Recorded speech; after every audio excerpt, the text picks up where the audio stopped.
LaToya. That's Mike. And this is Tech Beats and Bytes. I feel like my camera has a flicker to it. Does that have a flicker?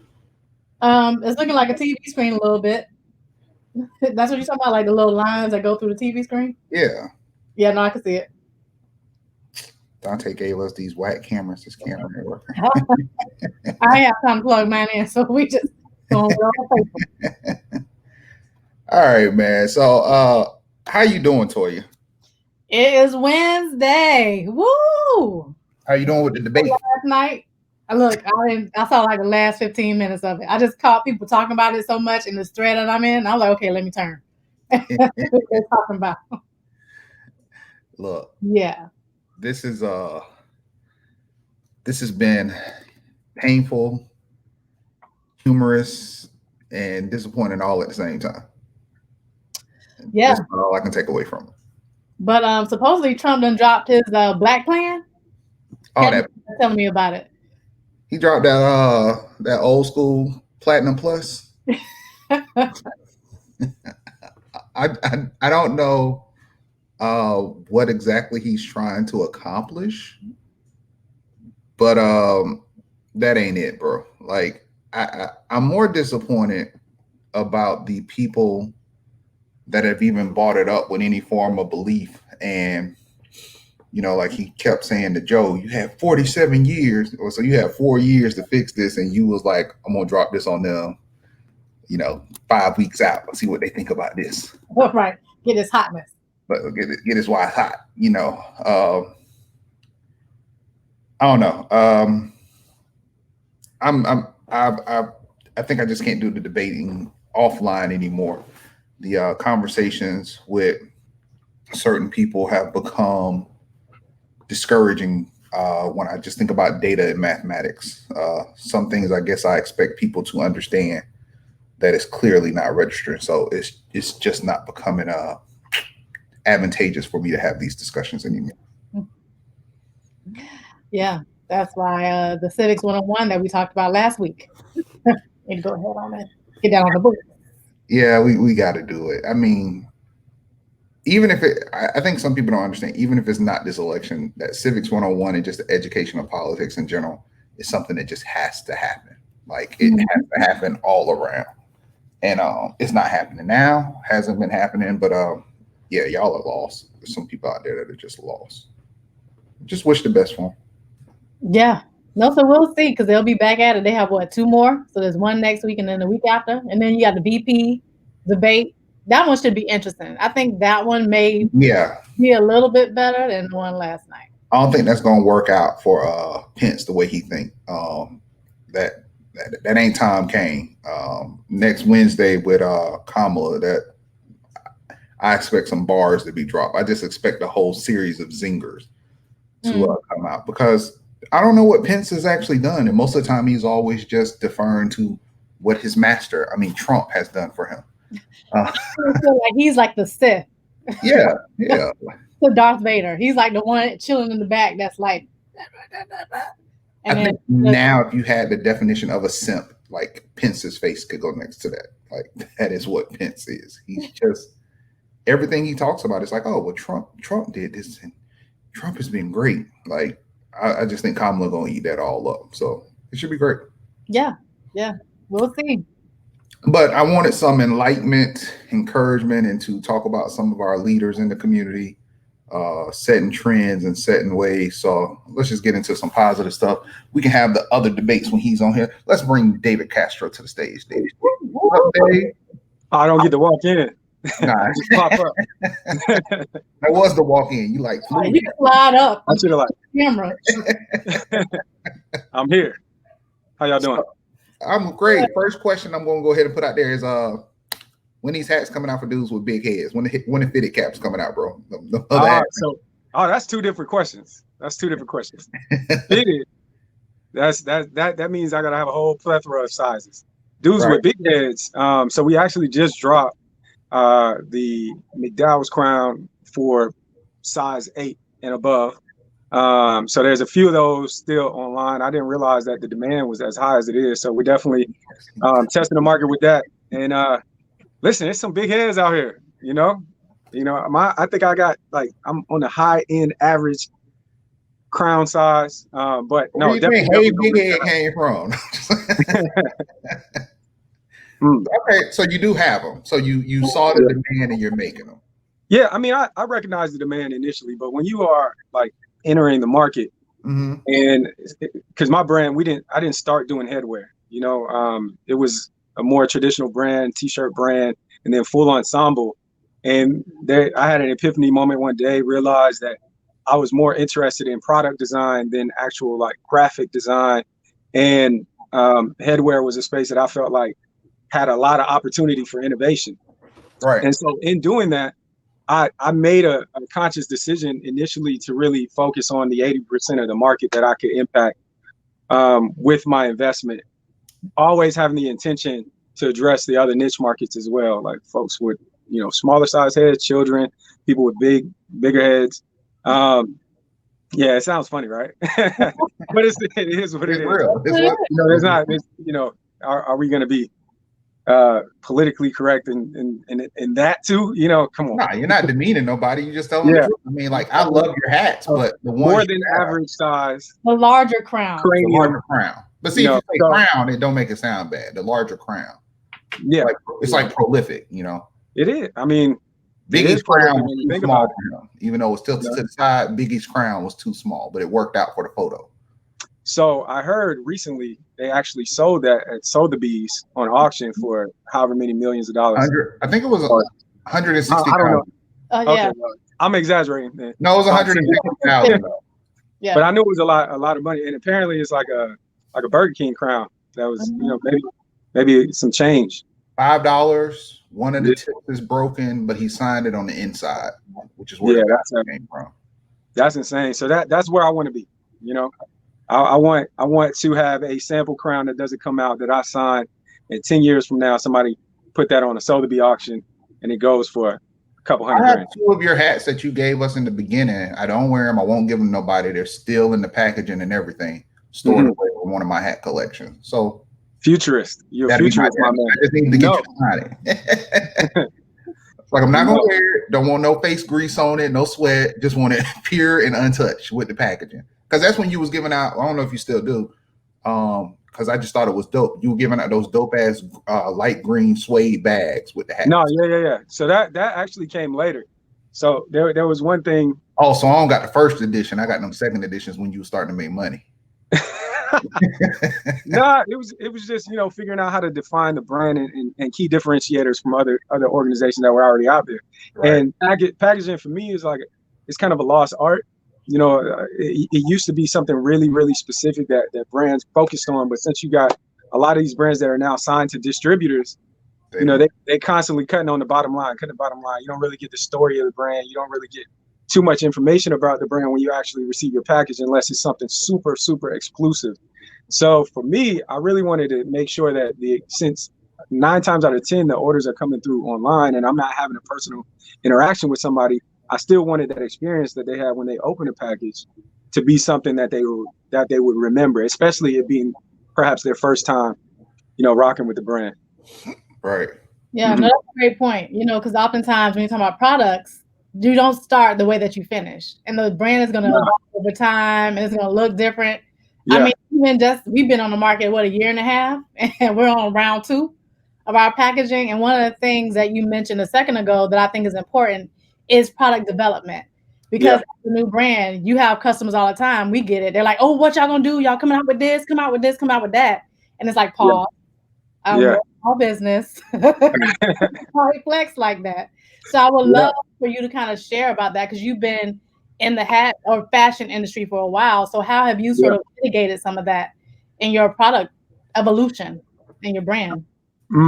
So, I mean, I get tons of people that hit me up for a variety of different things. Like, oh, I want to collab with you, or you should make this style hat, or what's coming next, or there are licenses that we have with different entities. They're like, oh, you should do this school or this brand. And I kind of have a similar conversation with them and let them know, like, we're strategically like moving towards the direction of having, a plethora of licenses, a plethora of entities that we work with. But in reality, as a small business, you got to be very, very, very, very mindful of your investments. And the way that I like to do it is introduce things slowly, like see what the reaction is to one component of a release that I already have kind of a planned layout for, and then see if people respond to it in the way that I would anticipate. Sometimes they do, sometimes they don't. Sometimes I'm 100% surprised. Like I'll put something out on the market and not really anticipate it to do good, or maybe not anticipated to do good because the price point is a bit high, and then it becomes my best seller. Like I have a crown called the Sunika Quran, but a specific variation of that's called the Motherland. I actually have one on, but this is not the Motherland. Let me see if I have one nearby. No, I don't. But either way, it's comprised of a bunch of different materials similar to this one, but they're all animal prints, and one is a fur, but it's a faux fur. And initially going to market with that, I was like, man, this is a very expensive crown to make. Like, am I actually going to be able to convince people that it's worth what it's worth? Because it's our most expensive one right now, which is $65. And the average cost of a hat on the market is like $34. So we're almost double that. But that's an average cost of a trash hat. That's like a hey, but when you're entering into a space, right, you gotta know where you are. Right. So even though I still made the decision to do it, and I still feel the same way as you, but I had to make it as a conscious decision. So when I entered the market, my initial investment in it wasn't as high as the investment is now. So towards the latter end of last year, thank God, I made a significant investment in inventory. And right at the beginning of this year, I couldn't have gotten anything if I wanted to. And so that was a mix of luck and a mix of just being ready to grow. But it all came from like taking these steps to get to the point where I was comfortable expanding a product offering that's already available. And so the way I think about it is very similar to those who design sneakers, right? Or those who consume sneakers. So like when you go buy sneakers, 9 times out of 10, a person already knows what styles they like. Like they might like Yeezys, they might like Air Force Ones, they might like Huaraches. And these are all shoes that reside within different brands. In headwear traditionally hasn't been consumed like that.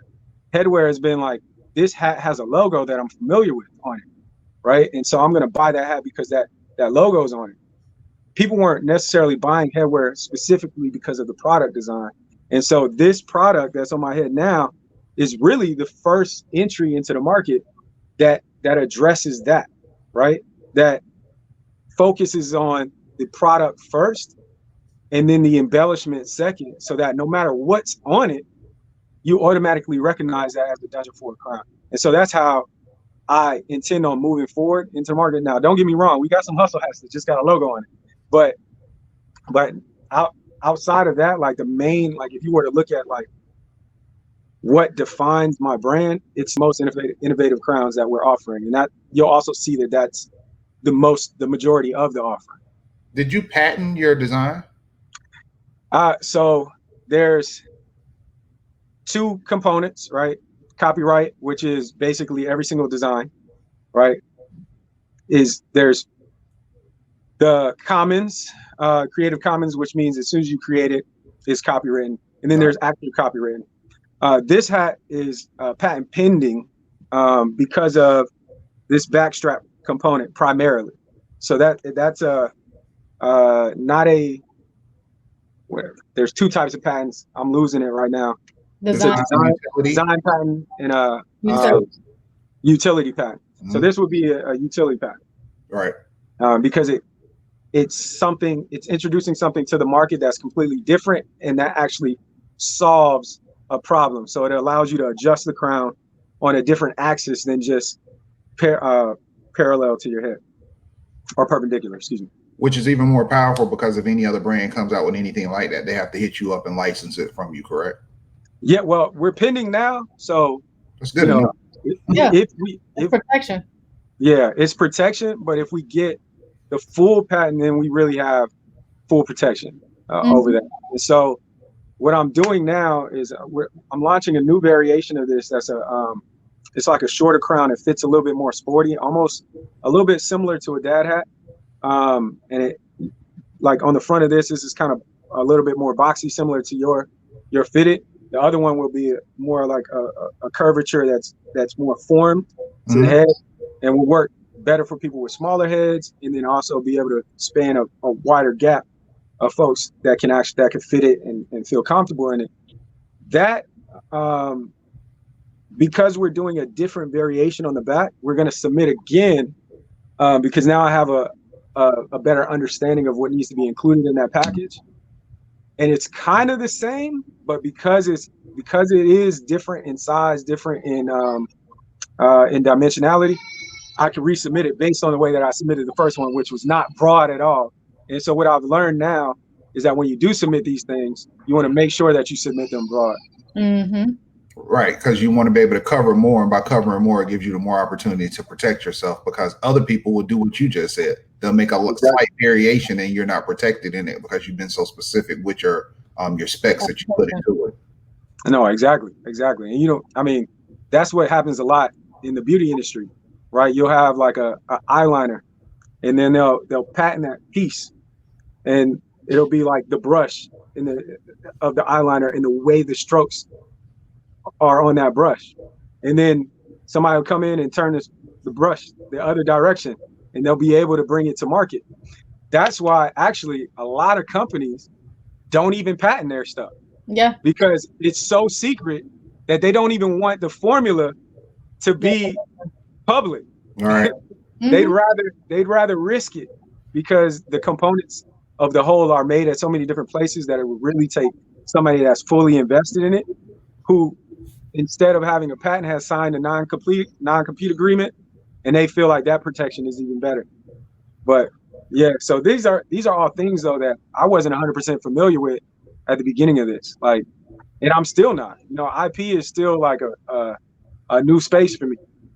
We recently got our trademark for our logo, so that, I mean, and I've been doing this for 10 years. So Frank made a request, if you don't mind. He wanted to see a little bit more of the strap, and if you could give us more detail on the strap. Product HSN us. All right, I'll bring another one. Okay. All right, so this piece right here is Dante, can you go full screen on David real quick so he has the whole screen? Yeah. There you go. So this component on the back, I actually call it the cage, right? And so this component is sewn on the back, but it's at an axis so that when this nylon strap is pulled, then the crown is more form-fitting to your head. So you have the ability to adjust it typically, just like any other hat that adjusts at the back of the head. But then at the top of the crown, which doesn't exist anywhere else, you have another ability to adjust it. And so that's why the adjustment actually happens at the tip of the crown. Okay. And so we needed this component on the side to be able to heighten the strap to the top of the crown, so that you would be able to do that. And so you have a component of the Jordan shoe. Oh, it's absolutely inspired by sneakers. So the hat is called Sunika Karan. In Japanese, that means sneaker crown. So it absolutely is inspired by my love for sneakers. I mean, I mentioned sneakers before, right? And that culture is something that I'm looking to emulate in the way that people consume my brand. So being studious to that, and also paying attention to the layering and the way in which people disseminate between types of sneakers that they love, I'm taking that formula and applying that to headwear. So if anybody's watching, you trying to come for me, let's get it. I mean, I think it's one of those things where, you have people say, good artists create, great artists steal. But I think you have to come up with something because you actually invented something, which is totally different. And Yeah. I think not your timing, you've already been ahead of the game. And we've discussed this offline when you was off of, in Flagler Village and stuff like that, when people were just picking up on what you were doing. But it seems like now you have even more of a hype and even more of an opportunity, especially with a show like Sneakerheads that's out on Netflix right now. So I just peeped that too a couple of days ago. Go ahead, speak on it. No, I mean, so the Sneakerhead show, I think, really was just showing people like how connected people are to their sneakers, like how meaningful it is to them, like how it's not like somebody collecting just baseball cards, right? Because oftentimes, like, people will relate a shoe that they love with a period of time that they wore it, or a period of time that it came out originally. And so I saw the show, and all I'm getting from it is like, I want an environment like this where somebody goes and gets headwear that's on consignment. I want other competitors to be on the market, like, that are like me, so that I got somebody to crush. I want that too. The Yeezy jumped over Jumpman. Right. Like I think it's a space that's more than wide open for that, because there has been no innovation in headwear for over 100 years. And you might see some things that people call innovation, like, oh, put a Bluetooth in a hat, or put like a LED screen on the front.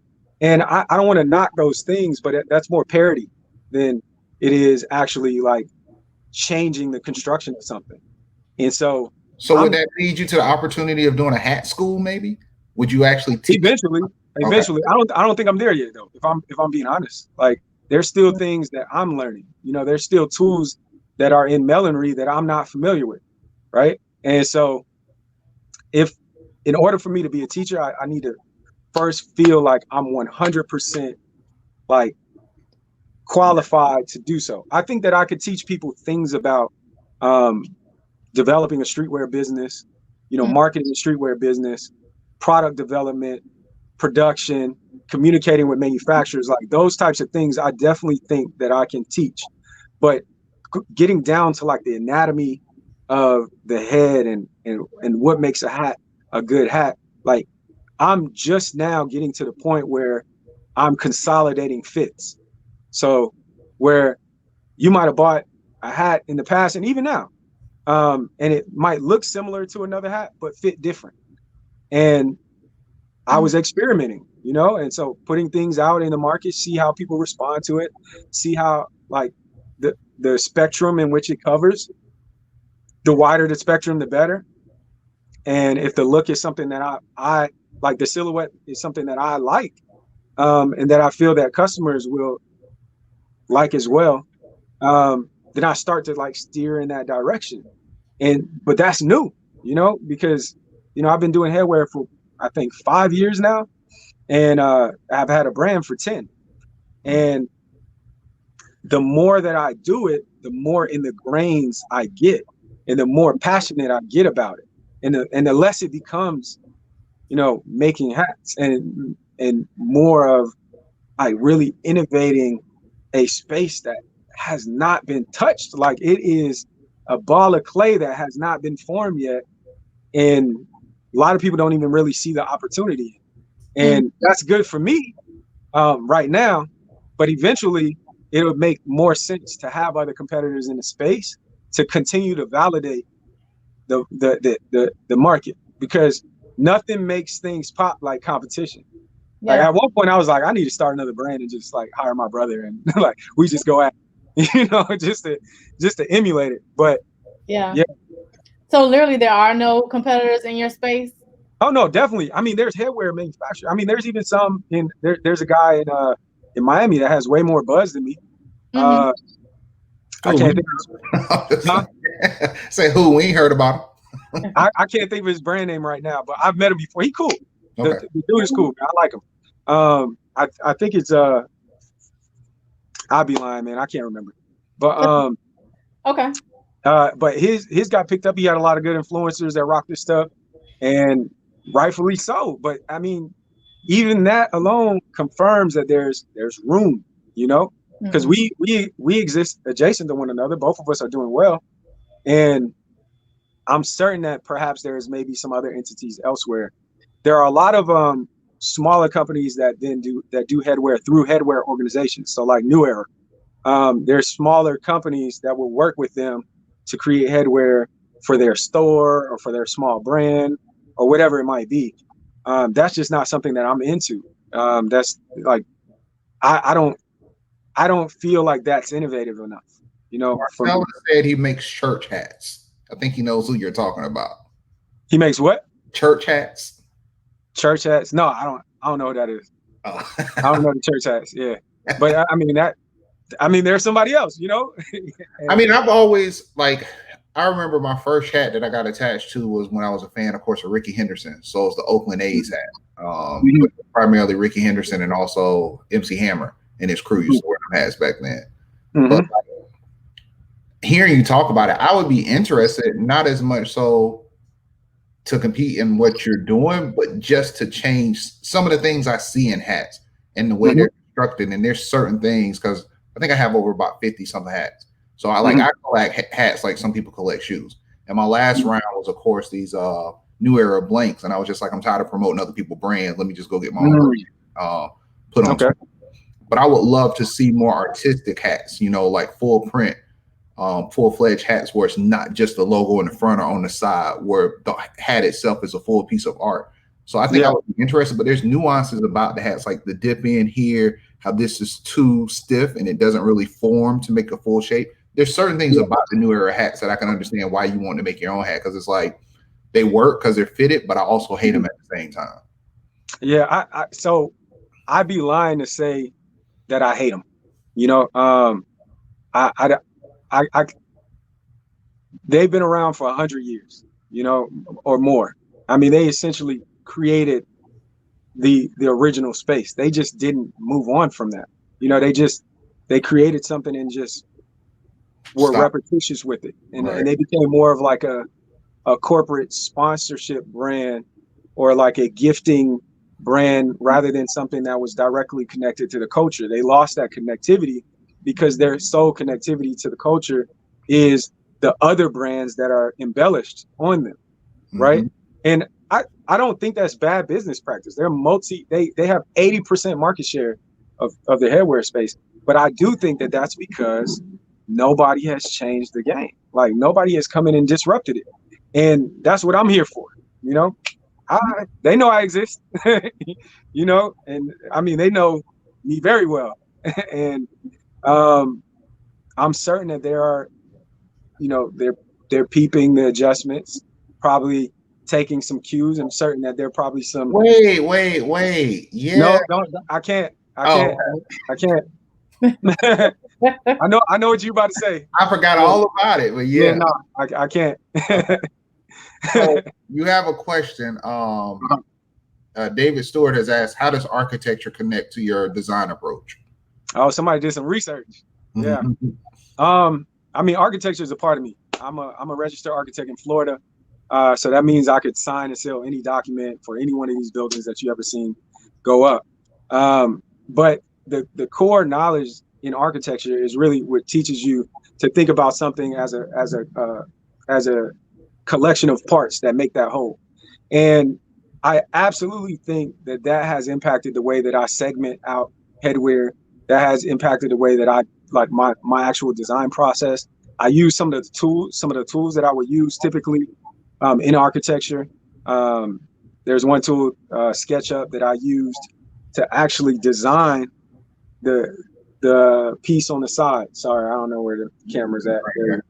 Yeah, and so you really have to come up with an initial concept. But after you come up with that initial concept, it's still up to you to do all the specifications. So every single thread that's on the hat, every single size of every single element that's on the hat, like how it comes together, what portions, what pieces are sewn on first. If you're creating something new, you have to be knowledgeable of those things. You're not going to be the person manufacturing it, and it becomes a give and take with the person that's manufacturing it. But you have to be knowledgeable of it so that you can have an educated conversation. And so architecture and thinking of, you know, things as components of a whole, and also design strategies associated with architecture directly influences the way that I approach headwear. Sometimes I actually feel like it influences me too much, and I seek ideas outside of me or inspiration outside of me in nature or things that would challenge the way I'm thinking about something. I would love to see something packaged up, because I think about now, like we're coming up on the 50 plus year of the Nissan 240Z, the Z series. And so they got the 400Z that's getting ready to come out next year. And I think about like the architecture 240X or 240Z? 240Z, so it's going to be the 400Z is what it is now from its progression. Okay. It's the Z series. I remember the 240X. I didn't know there was a 240Z.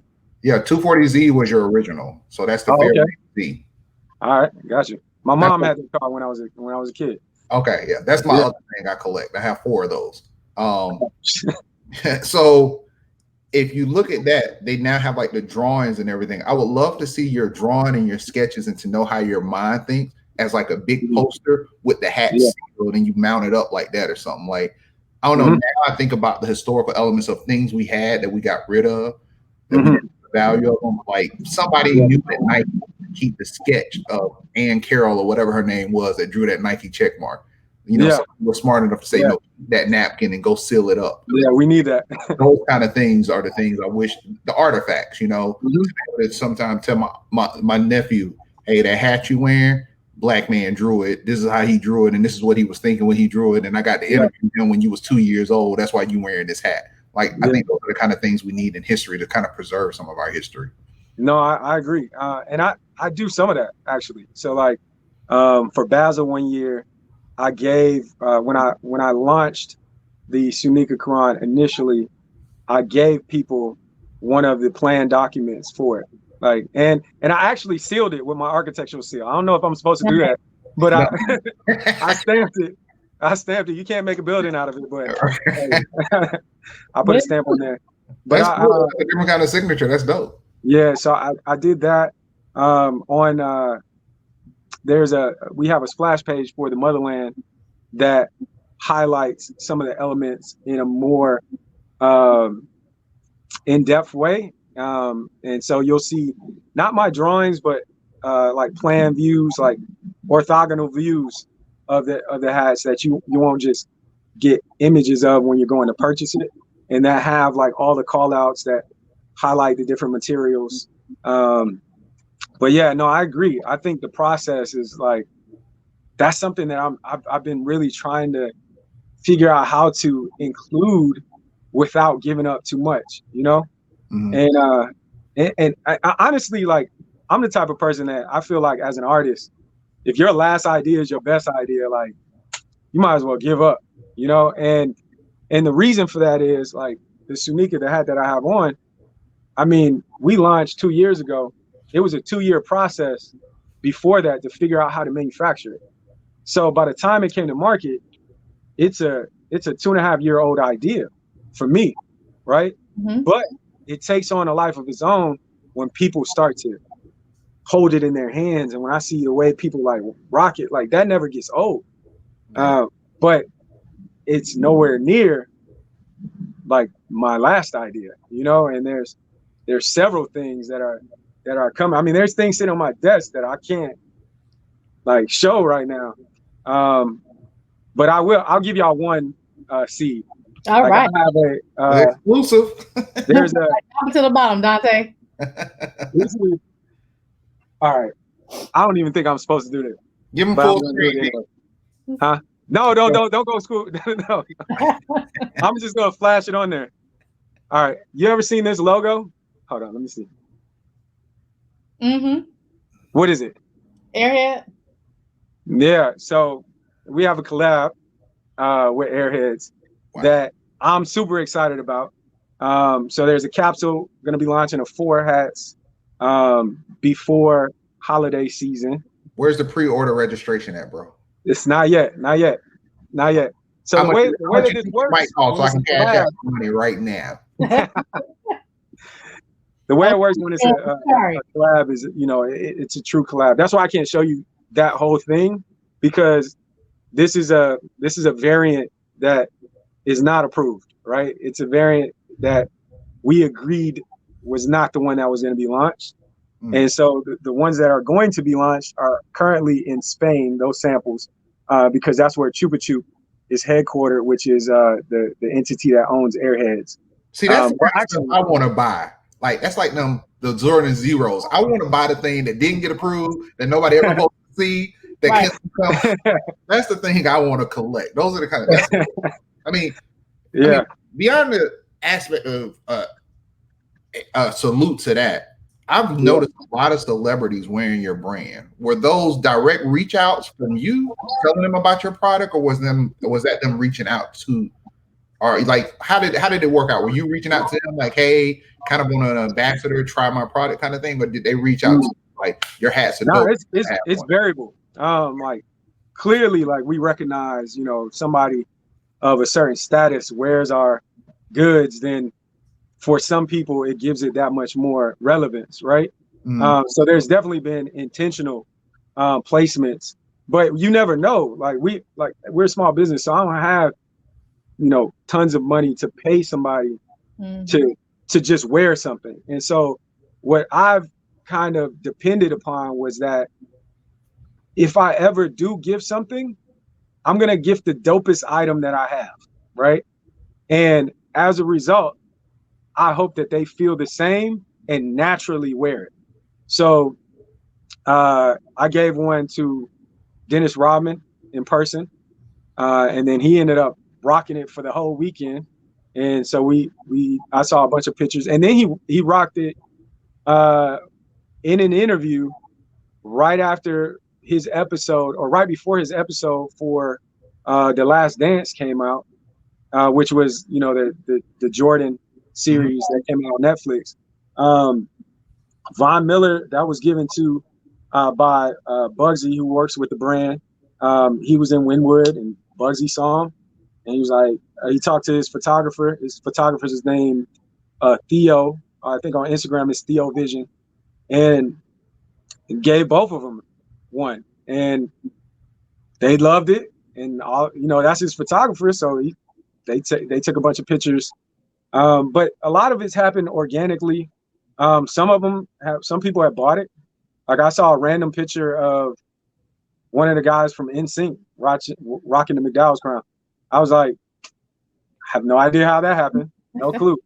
I saw Beast Mode in the locker room with a hat that I only made 26 of.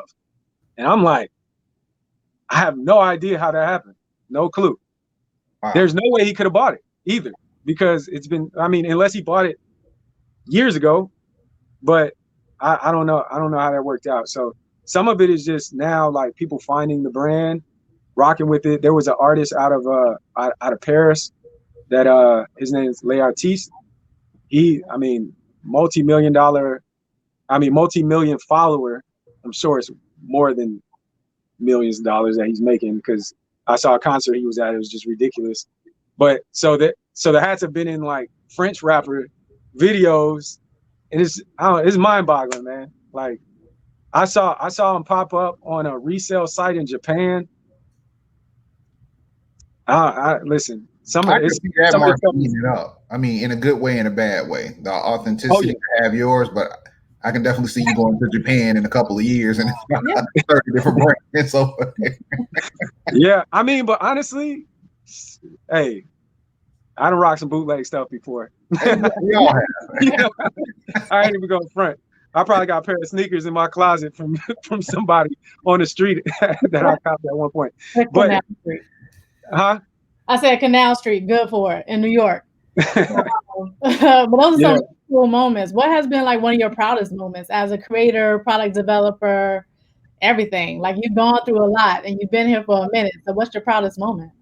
Oh man, that's tough. You know, I think anytime that I see somebody like really enjoying what I've created, that never gets old. Like it is the dopest thing that you can imagine, and I love it. Like I don't typically talk to, like if I see somebody I don't typically approach. I feel like that's really weird. You know, hey, nice hat. I did that. You know, But there's been a couple of times where I've been with friends that did not allow me not to approach.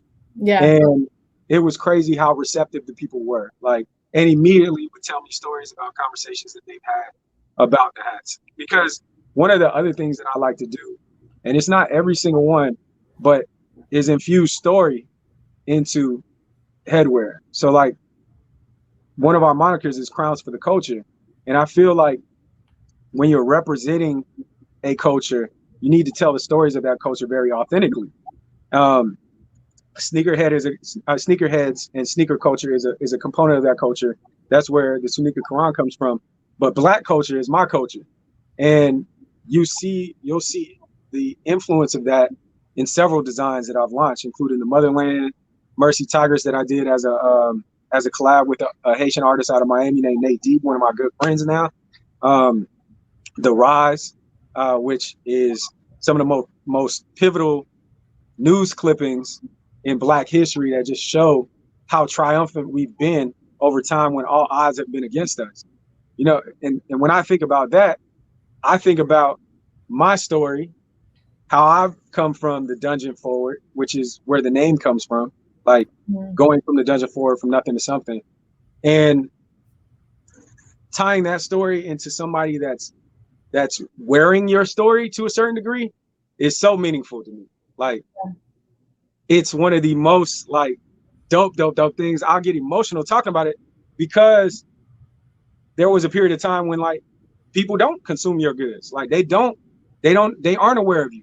And so over the years, like you become more like in tune with what people will like, in tune with who your customer is, in tune with people that rock with you authentically.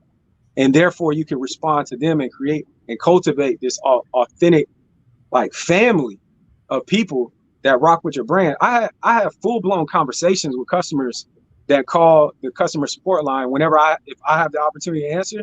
Like I've talked to customers for like 2 hours before, and then, you know, they're talking about ideas, conversations that they've had, like people that have been inspired by them talking about a hat. I say crowns, but you know that's insane. You know, like that means that somebody's walk of life has been changed in some way in that day based on something that was created in the house of Dungeon Fort. Absolutely. Every single time it happens, it's amazing. Every single time. And I can totally relate to that because that's the same thing with us, right? We're creating combs. People like combs, but combs, like it changes someone's life. It changes the way that they relate to their hair. It changes the way that they engage with their kids on wash days. And to take something that is a pain point and make it now a whole new experience where they feel good doing it. It's amazing. And this just a hat, like you said, it is an adornment. It is something that you're purposely putting on yourself. You're making a choice. Something. Yeah. Yeah. No, that's awesome. Yeah. So we have a request to talk about one of the things that probably was a proud moment due to the fact of your schooling, the family licensing. How did that go down? Horrible. So, all right, listen, I'm the type of person that will like, I'll ask, and if I initially get my wrist slapped, I just shoot, you know, and we'll find a middle ground eventually. And so with fam initially, you know, when I launched the 1887 hat, I didn't have a license, and I was very strategic about what was on the hat, right? So it says 1887. It has the initial name of the school, you know, but nothing, no logo, none of that stuff, right? So in reality, like, you can't really come for me legally, but I know, and everybody else knows, that this is a FAMU hat, right?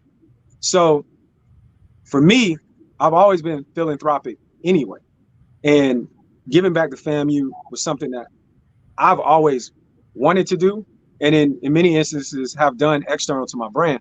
And so with that hat, I financed scholarships that we gave out for every year up until now to the School of Architecture.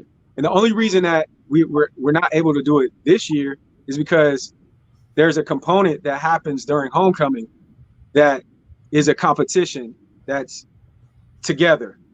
And because of COVID, we can't do that part. So trying to figure out how we might be able to do it virtually. But either way, like those hats secured funds for students in FAMU architecture. And some of them who I have, you know, relationships with now that have kind of, you know, kept me up to date on what they're doing in their life, and, you know, traveling abroad when it was possible to travel abroad. But yeah, so that's pre-license, right? So I submitted an application initially, and this was during that period. I thought I was going to get it by that time, but I didn't. And the entities that hold the licensure, right, are these massive organizations. It used to be one. It used to be two. It was two main ones, CLC and IMG, and they've now combined. And so there was two types of licenses you could get. There was one that's local, and one that's is like an international license, which means that you can then get other entities. Like if you get a local license, that means you can only get schools in Florida or something like that, right? So initially I applied for a local license, heard nothing back, right? So there's a convention in Las Vegas. It's a licensing convention, and I saw that this entity was going to be there. I rolled up on them, and I was like, listen, I paid y'all my money. I done gave you everything you asked for. What's the problem? And the response that I got was, here's my number, give me a call when you get back. I looked in the system, it looks like it expired because there was something, some random something that I didn't get communication on, right? And so I was like, all right, there's some bullshit. But I'm gonna go back to the drawing board. But this time, now that my brand has grown, I'm not seeking a local license. Like I'm gonna go for multiple institutions. And so that's what we did. So now I think I'm licensed for 6 or 7 different HBCUs now. Some of which we've already made goods for, some of which goods are on the way.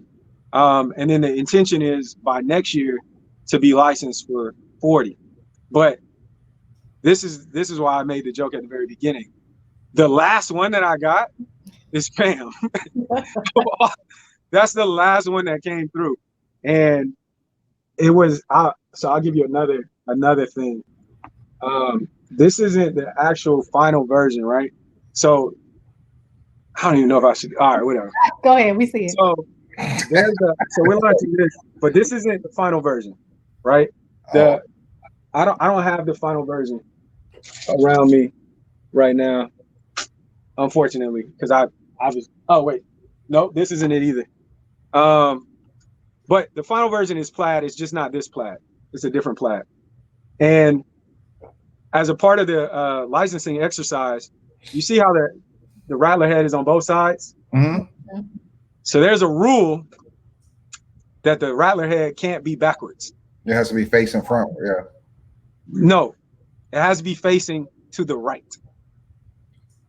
So right, whichever way. Yeah. So this, hold on. I'm trying. Yeah, this would be facing the wrong way. Because his head would go the other way. Yeah. And so in the licensing process, me trying to be a stickler and get what I want, which ultimately I didn't get what I want. So it's not going to look exactly like that. But I was like, look at the helmets of the football team. Like, yeah, that's what I was thinking.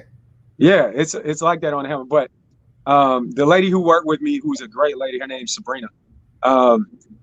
She did go through like talking to the athletic department and talking to people in communications, and just ultimately it didn't happen.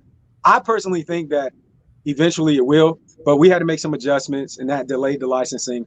And so we literally just got the license, like just got it. But did you get one for 1881?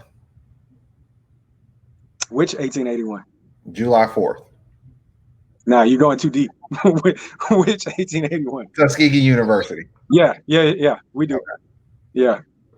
Tuskegee was first, I think. It came through. That's where all my family went to school. That was actually where I first started college at, was at Tuskegee University. Tuskegee? Yeah. Listen, man, I love Tuskegee.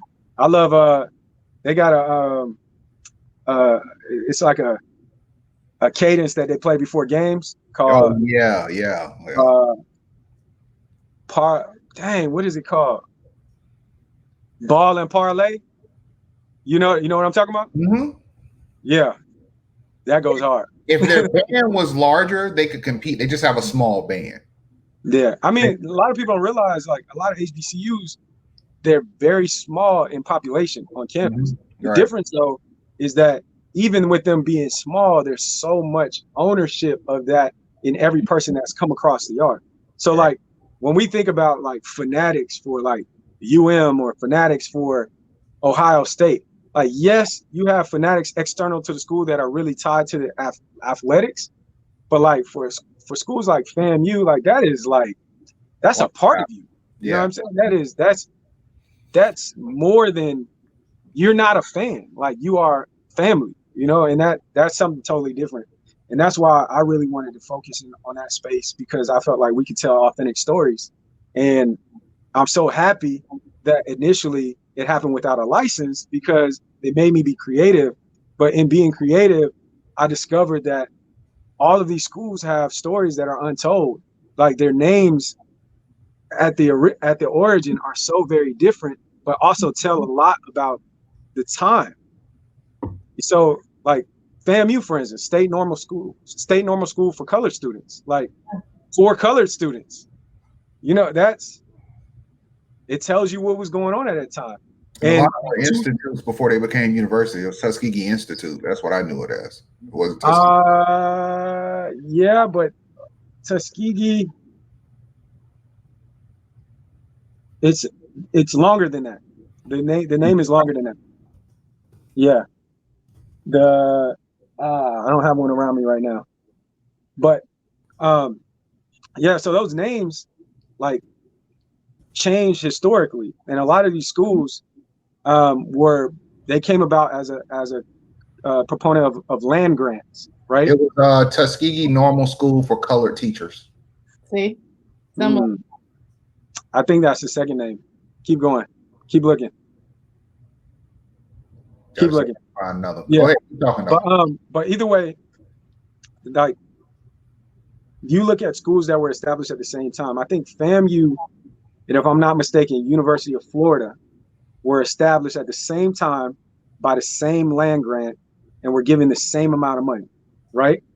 But the money that followed that went into UF far exceeded the money that FAMU got building, you know, creating building blocks in the Black community. And so when you look at our endowment in comparison to the endowment for these schools that have since created these massive athletic programs, massive medical programs, all of this stuff, it's very hard to compare because we didn't have the influx of cash at the very beginning. And so the thing I like about doing the hats is, one, tying it back to a philanthropic effort that does seed money back into the school. One, as a part of licensure, but two, as just a part of me wanting to do something. Mm-hmm. And then two is really telling that story, teaching people to go a little bit deeper, right? You might see what it is at surface level. You might know that FAM's birthday is coming up October, and you might know 1887, but what else do you know? And it's not even a challenge. It's just enlighten yourself, and you'd be surprised how proud you'll be of your legacy. Right. One classroom started by Booker T. Washington, July 4th, 1881, Negro Normal School in Tuskegee was the bill that got passed. There you go. Yeah. Yeah. And that's interesting. The word normal was in so many of the schools. Like, I wonder, as a period piece, like why and what did that mean and what did that try to convey? That's interesting. Yeah. Yeah. That's everything. Going deeper. Going deeper. That was passed by the House of Representative Arthur L. Brooks. It was a legislation that was passed for the establishment. Mm-hmm. Yeah, and so that story, that's just one. Right. Every single one of those schools has a very similar story. Some schools were sparked by other schools. So like Norfolk was a part of Virginia Union University initially, and then eventually it was a part of Virginia State, and then it became its own entity. And so you learn all these lessons. Like I nerd out in all of that information. But there's one thing we didn't cover though. What's that? I said, and you know, this is a great conversation, but I want to make sure I'm a man of my word. And one of the things that I think we talked about covering was navigating COVID and navigating a pandemic as an entrepreneur. And so I did want to touch base on that because I see we're kind of like coming up on time, which I don't know if that's we go over if we have to. Ain't nobody paying us. We do what we gotta do. Well, never mind. Do you think I'm here? Go ahead, but go ahead and get into it. Though that's a good topic to go ahead and discuss. That's a good segue because we're talking. No, so the word normal being around. So So I mentioned earlier that at the end of last year, I made a significant investment in inventory. What I didn't mention was 3 years ago, I went on a trip to China, and I saw them wearing like what I would have considered at the time like semi-fashionable mask, right? And in the back of my mind, I was like, eventually there's going to be a reason for us to wear these in the United States. So I came back, and actually this was longer ago that I went, but it was 3 years ago when I finally decided to make some masks. So for 2 years, like it was like a little side project I didn't really pay much attention to. Some of them would move, and you know, it wasn't something that I was really critical about because my core business was headwear, and this was this side entity called Blank Face, and I really didn't have the interest of like investing too much time in it, although I thought that eventually it would be a play. Well, COVID happens, and initially the guidance is don't wear a mask, but the people who were not like paying attention to that were like common sense says cover your mouth when you cough, were purchasing masks. So I started to see an influx. Now, mind you, my initial investment in this space was not massive. Like it was maybe 1,000 masks or something like that I had on deck. And I had sold through some of them over a period of time. February hits, still selling like kind of trickles. March hits, and then the guidance changes. And all of a sudden people are buying masks, right? And I go through all 1,000 or however many were remaining in a matter of days. And so I'm thankful, but fearful, because the other thing that happened as a result of COVID is Wuhan is 4 hours away from two of my primary manufacturers. 4 hours driving, right? So they were immediately impacted. So in December, I'm having conversations with my manufacturers. In January, I'm reaching out to manufacturers in Bangladesh, here in the US, which that's a whole nother story because a lot of manufacturers in the US aren't actually manufacturers in the US, but we'll talk about that. In Dominican Republic and in Vietnam, because what I ultimately realized was like, holy shit, like I can't just have supply chain in the US and in China. I need a more diverse supply base. So this was an early decision that I made. And thankful that I did, I was able to find two new manufacturers that I've now worked with. And we've done, with each of them, I've done 2 projects thus far, and they've both gone well. Some way better than some of the manufacturers that I've been working with, but in different ways.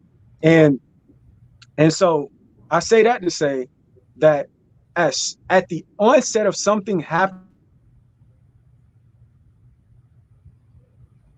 Oh.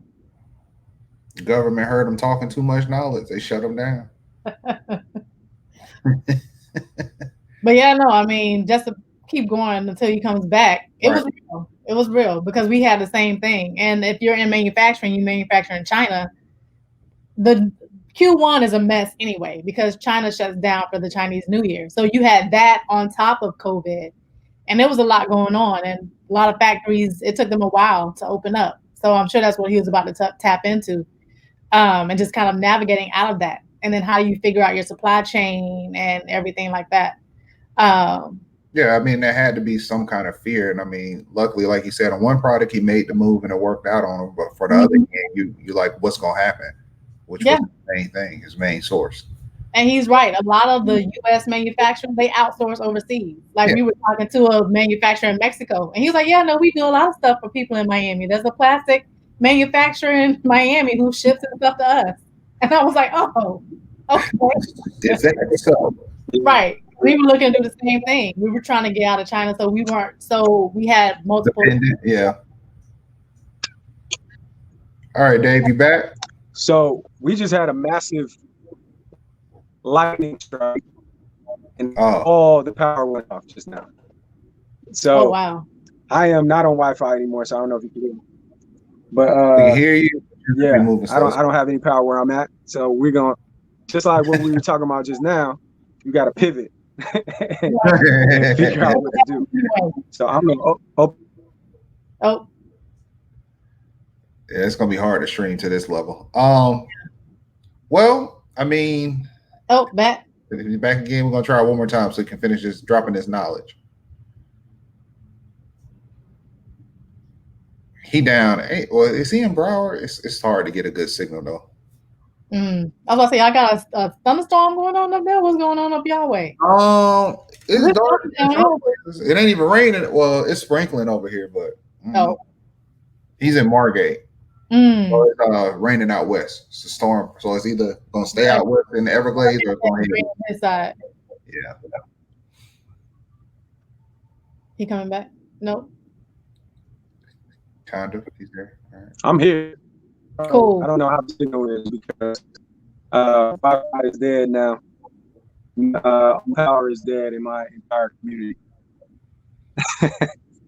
Well, I want you to finish the story, but if you can finish the story, and then we'll wrap it up. But so talking about your transition and everything that happened, can you still hear us? Yeah. So long story short, I think the primary lesson in times like this is to be flexible. The most important thing is to recognize opportunities when they show themselves, be flexible enough to at those opportunities, and then be still mindful of what your business is.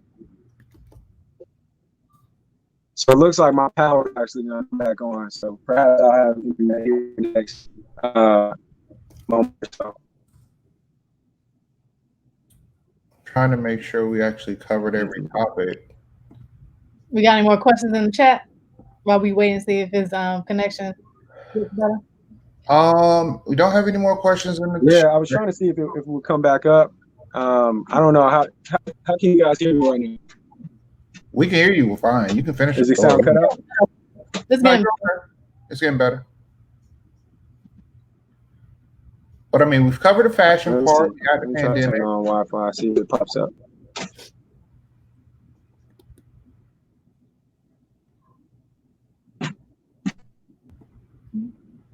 Let's see what happens here.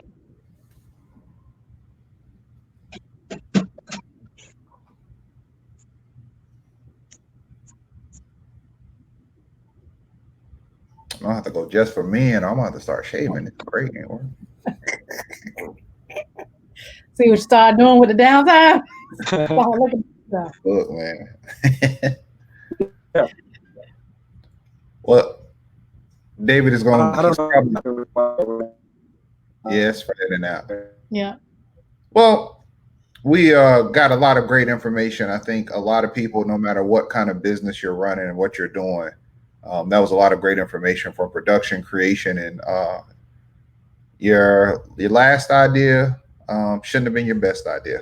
And if your ideas aren't scaring you, they're not waking you up out of your sleep, definitely you're not pushing it far enough. Just you should be scared of the greatness you're getting ready to create. And I think that was a great opportunity for us to learn. Everybody should definitely visit his site. If you buy hats, even if you don't buy a hat, visit the site and buy one. Buy one and gift it to somebody, because as you can see, his hats have a story behind them. They're not just hats, they're crowns. And a crown tells the story of a king and a queen. So it's definitely, like he said, from nothing to something. Give somebody that something. It might be the motivation they need.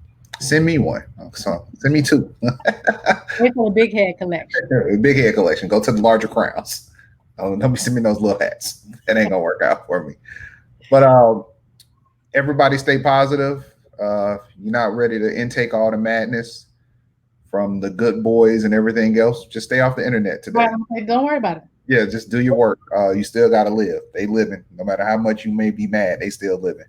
So do what you got to do to be successful. Do what you got to do to build your own and stay positive. Only thing you can do is vote. Everything else is either vote or run for office or inform people. But there's no need to get into the weeds and have arguments and end up allowing yourself to leave social media upset. I hope that we've uplifted somebody. I hope that we've encouraged somebody. Get that idea out. Quit waiting for it to be perfect. Quit waiting for everything to line up. Take those risks. Deal with the consequences later. Especially, I mean, great people do bad things to make even greater things happen. Go and get into some good trouble. So, Toya, anything you want to close out with for the people today? No, I think that was a great point. Listen, because you heard him, he said it directly. He went ahead and did the 1887 hat and then fixed it. Right? So sometimes you got to go ahead and take that leap. Don't wait for it. But that was dope. Good stuff, David. Good stuff, Dave. Appreciate it. All right, guys, that's Toya. That's Mike. This is Tech Beats and Bytes.